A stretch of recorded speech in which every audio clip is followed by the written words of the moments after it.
two-time champs in Class 2A. Dennis? Just, Coach, new cycle, talk about your league. How much has that changed and how much has that affected how you scout or how you're planning on scouting if your league has changed? Yeah, it actually has. It changed a bunch. I think one team stayed the same maybe, and that's it. So again, big change with the new cycle. What we're used to in the Patriot League is now our non-conference. We schedule all of those rivalries and stuff, and what we're used to with our Patriot League now becomes our non-league, and then the new league is totally different. You're right, the way we scout, the way we prepare. We're essentially 2 seasons now, so when we get into that league game, it's going to be something brand new. Yeah, I do have a question. I know we're focused on football, but most of these guys here and your standouts at Eaton are multi-sport athletes. I mean, Walker Martin, you spent the summer cranking on a baseball and headed to Arkansas here soon, right or true, wrestling. Talk about the importance of multi-sport athletes, even though we're focused on football. Any of you guys?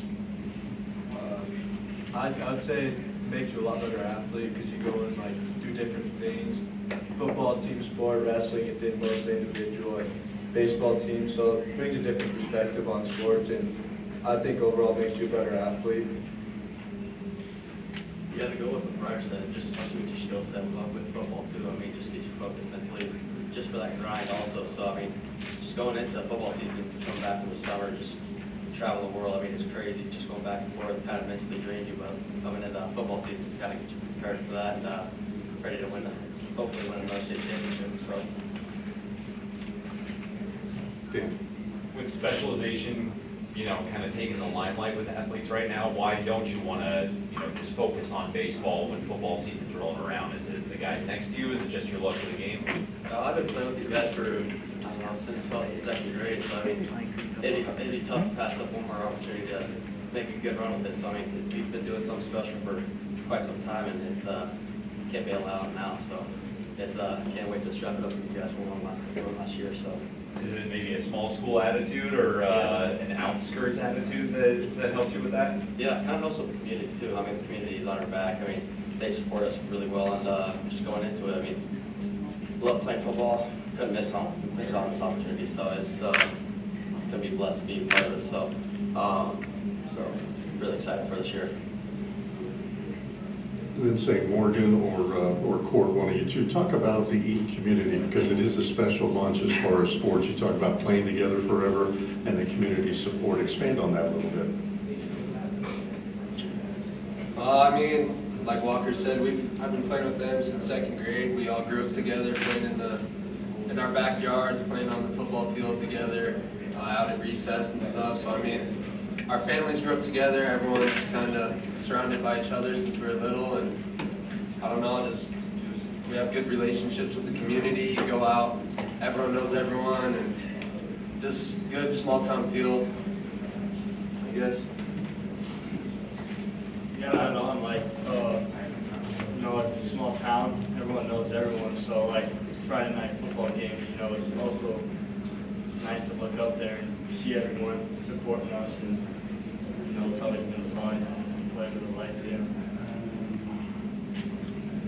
Go ahead, Steve. At what point do you put last season's success behind you and say, okay, that was last year, and we got to move on? I think the day we got our rings, it's over. I mean, it was cool. That was easy. But I mean, it's definitely the mentality in every sport. We're always chasing the next one, always want the next one, always hungry. And it feels good, you enjoy it while it's around, but it's in the past now, and it's time to go get another one.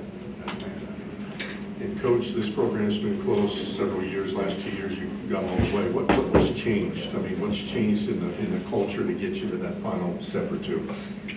I don't know that there was actually a change in the culture. It's just the trust that we built as the program grows each year and each year and each year, and the expectations become well known. And you'll see it in the leadership of these guys. We don't have to do much as a coaching staff anymore, just because the attitude is set, the environment is set, the expectations are very clear, and these players, these leaders are great at holding younger guys accountable while also loving them up and telling them how we do it. You know, that's one of the rally cries. I know you hear writers say it a lot, you hear courts say it a lot, but all of them say it. Talking to the young guys, talking to the new guys, this is how we do it, this is how it's done. And their leadership is incredible, and it gets passed on year after year after year, and it's going to keep going with these guys.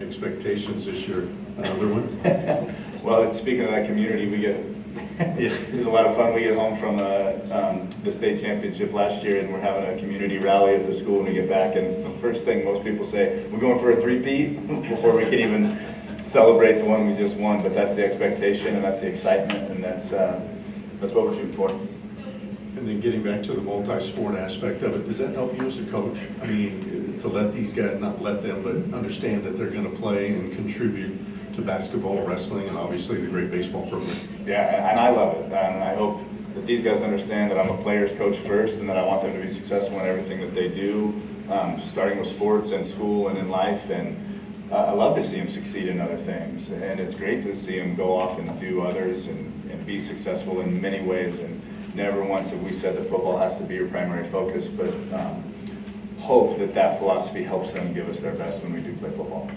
And players, how does that carry over from sport to sport? Because it's not just a championship level at football. Obviously, the baseball program, wrestling program, basketball's done well. It's also, how does it carry over from sport to sport? I would say it carries over. You know, we have great head coaches at every sport, so they're always like respectful of other sports. They're always like happy when we go out and, you know, experience something new. So they always loved when we travel or would go out and go to camps. We'd always go up to Western State wrestling camp. So it was always fun to go out and experience, and those head coaches really loved giving us a better experience at life and experience a lot more than just the small town of Eaton. Yeah, definitely. With what I guess I can speak with us traveling this year for summer and coming back from all these different places. I mean, chasing our dreams and stuff, couldn't ask for a better support from Coach. I mean, he's with us all the way. He's 100% with us, and he just really respects what we do. And then when we come back, we were right at it, and we go right back at it. So we respect him greatly for letting us go out and do that. I mean, couldn't ask for a better head coach letting us do that. So it really means a lot for sure. Any other questions, guys? All right, thanks. Good luck this year, guys. Thanks for your time. Thank you.